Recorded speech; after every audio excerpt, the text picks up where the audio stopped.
Lamentablemente la historia política de Venezuela es una historia que ha estado marcada por el exilio y la cárcel. El exilio es algo que es muy cercano a nosotros. De hecho, muchos de los líderes democráticos venezolanos en algún momento dado estuvieron en México exiliados.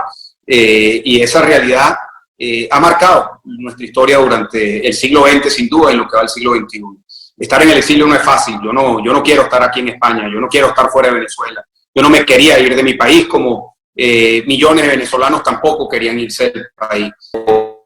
No, pasado 7 años privado de libertad y la verdad es que se puede buscar incidir de una manera distinta desde afuera. Evidentemente, la respuesta a tu pregunta es que la prioridad tiene que ser, y eso no lo podemos perder de vista, tiene que ser el fortalecimiento de nuestras capacidades dentro de Venezuela. La primera tarea de quienes estamos en el exilio es fortalecer a quienes están dentro de Venezuela, fortalecer el movimiento político a favor de la democracia en el país. Eso requiere que evitemos lo que ha sucedido en muchos casos de países que han expulsado a su dirigencia política al exilio, en la que se ha creado una tensión entre quienes están adentro y quienes están afuera. Nuestra principal responsabilidad es mantener la coherencia, la coordinación el trabajo en conjunto entre quienes estamos adentro y quienes estamos afuera. Segundo, como lo dije anteriormente, yo estoy convencido, como estamos convencidos muchos, que en este momento de la lucha, salir de la dictadura no depende solo de los venezolanos, depende del apoyo decidido de los países y en particular de los países fuertes, democráticos del mundo. Me refiero a países como Estados Unidos, Alemania, Francia y por supuesto países de la región que están involucrados directamente con la crisis, como el caso de Colombia. Hay otros países, por supuesto, pero sin duda alguna parte del trabajo que nos toca hacer a nosotros es coordinar, es informar, es articular el trabajo que se puede hacer desde gobiernos, desde parlamentos, desde la sociedad civil de países democráticos. Una tarea difícil, pero hemos avanzado mucho.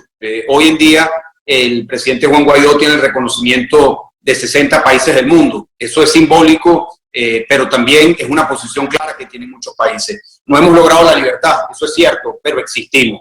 A diferencia de Cuba, a diferencia de Corea del Norte, por hablar de otras dos dictaduras, en Venezuela los sectores democráticos que estamos luchando por la libertad y la democracia, existimos. Existimos dentro del país para mantener la unidad en esta lucha, para coordinarnos entre todos y y ejercer la mayor presión sobre la dictadura para que podamos transitar el camino hacia elecciones libres. El tema educativo es un tema crítico. De hecho, fue el primer disparador de las manifestaciones de calle que se dieron en Venezuela en el año 2002. Allí hubo la intención, que luego se manifestó y se convirtió en realidad, controlar el ámbito educativo. Hoy el ámbito educativo, el privado y el público en Venezuela, desde preescolar hasta la universidad, está totalmente cooptado por la dictadura. Algo que se pensaba que era un tema de largo plazo, que era un tema que iba a ser difícil que se diera, lamentablemente se dio en Venezuela. Hay una manipulación tremenda de lo que es el proceso educativo en nuestro país. En primaria los niños están expuestos a una lectura de la historia de Venezuela totalmente tendenciosa. Están expuestos a una lectura de la actualidad política totalmente tendenciosa. Están expuestos a la ideologización, incluso de fechas patrias, a la ideologización y a la militarización incluso de los jóvenes en el aula de clase. Es una realidad que hoy tenemos en Venezuela. Pero además de eso, y peor aún, es que se ha perdido cualquier noción de defensa de la calidad de la educación. Hoy, y esto me da mucha tristeza decirlo, pero es así, el estándar de la educación de Venezuela está calificado como los peores de América Latina. Hoy, lamentablemente, eso se manifiesta, como dije, desde preescolar hasta las universidades, y cuando me preguntan sobre la libertad de cátedra, se ha venido condicionando cada vez más. La dictadura ha venido estrangulando a las universidades autónomas, ha venido quitándoles presupuesto, ha venido condicionando presupuesto, ha venido manipulando las elecciones de las autoridades universitarias, ha creado leyes para el control del gobierno universitario, ha venido incidiendo cada vez más en el proceso educativo de las universidades. Pero más allá de eso, ha habido una realidad, que es que los profesores se han venido yendo.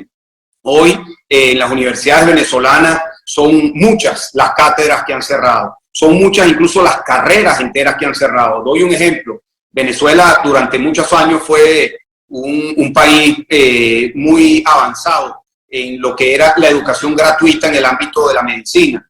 Era reconocido en toda la América Latina. Hoy en día han tenido que cerrar muchos de los posgrados, muchas de las cátedras, se han ido decenas de miles de médicos de Venezuela, incluyendo, por supuesto, los docentes.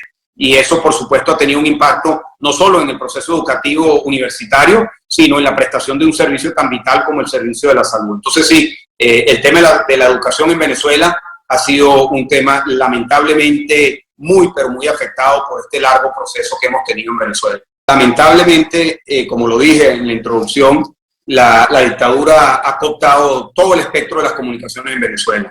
En el año 2007 expropió un canal de televisión, fue un caso muy sonado, uno de los canales más populares, como decir, Azteca o alguna de las Televisa, en el caso de México, fue expropiada por la dictadura, me refiero a RCTV, y luego, en lugar de haber expropiado los canales, fueron utilizando testaferros para comprar canales, para comprar radio, y a los medios independientes que quedaban han estado total y absolutamente cooptados.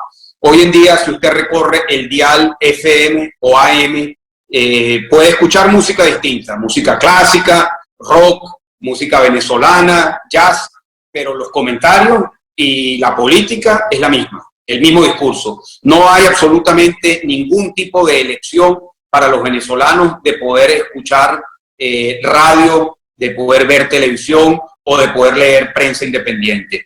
Incluso hoy la censura llega al nivel de bloqueo de páginas informativas a través del Internet. Son cientos de páginas que hoy están bloqueadas en Venezuela, como sucede en China o en Corea del Norte o en algunos otros países. Y nos queda el ámbito de las redes sociales. Lamentablemente el ámbito de las redes sociales, que hace unos años se pensaba que era un ámbito democrático, participativo, llano, igualitario, incluyente, se ha convertido en un espacio también distorsionado por la dictadura, en este caso con la ayuda muy particularmente de Rusia, que ha incidido de manera tremenda en lo que significa la distorsión de las redes sociales en Venezuela. En estos días salía un estudio en el que comparaba la cantidad de mensajes que pone la dictadura y que ponen los sectores democráticos, y la proporción, creo que el periodo de tiempo es en un mes, la proporción es 10.000 mensajes de los sectores democráticos versus 1.300.000 de la dictadura. Es decir, incluso el ámbito de las redes sociales hoy está cooptado por la dictadura.